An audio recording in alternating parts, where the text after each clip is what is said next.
عزتمندو مسلمانانو دا ویډیو تاسو ګورئ. خلک وایي موږ له مشر ورور څه کړي دي.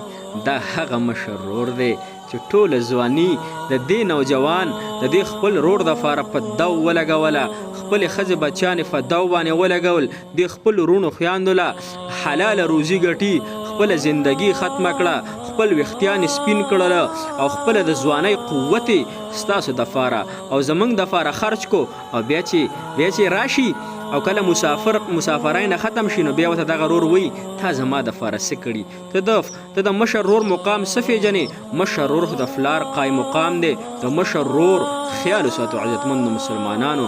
مشر ورور هو د کشرانو مټې دي، خو مشر ورور نه وی موږ به چېرته وې. د خپلو وروڼو خیال وساتئ، د هغوی ملاتړ شئ، د هغوی کو تاسو ته غوسه کوي په هغې صبر کوئ. کو ستا مشر ورور یو ناروا کار کوي، یو د سنت خلاف کار کوي، یو د الله جل شانه نافرماني کوي، هغه په صحیح طریقې سره پوه که ای زما ورور جانه دا کار مه کوه، په دې الله خفه کېږي، په دې د الله رسول صلی الله علیه وسلم خفه کېږي، هغه ته نیغ نه کېږو.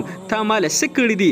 تا له خو هغې ورور خپله ځواني خرابه کړه، تا له خو هغې ورور خپل بچي او خپله بیبي په کور کې زړه کړه، خپل بچي هغوی سره محبت ونه کو، د خپلو بچو هغه لوبې ټوقې ونه کتلې کم چې ماشوم په لوبو کې راشي او هغه پلار په مسافرۍ باندې او هغه پیسې ولګټي او ته ورته کله ویې ماله آیفون موبایل راولېږه، کله ورته ماله سمسنګ راولېږه.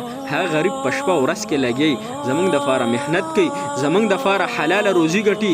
دغې وروڼو ته زه سلام پیش کوم، دغې وروڼو ته زه زمونږه سلام دی چې د خپلو کشرانو دپاره لګیا دي. کشرانو ته دا درخواست دی د خپلو وروڼو ښه عزت وکئ. قسم په الله کو دا مشر ورور نه وی نو زمونږ به پته نه لګي په کومو دښتو کې بیابانو کې پراته وی، مونږ پته نه لګي چې په کوم ملک کې پراته وی. مونږ کو نن په سپینو جامو کې ناسي، نن که مونږ ښکلې روټۍ مونږ ته میلاویږي، ښکلی رزق میلاویږي، دغه د مشر ورور د وجې نه میلاویږي.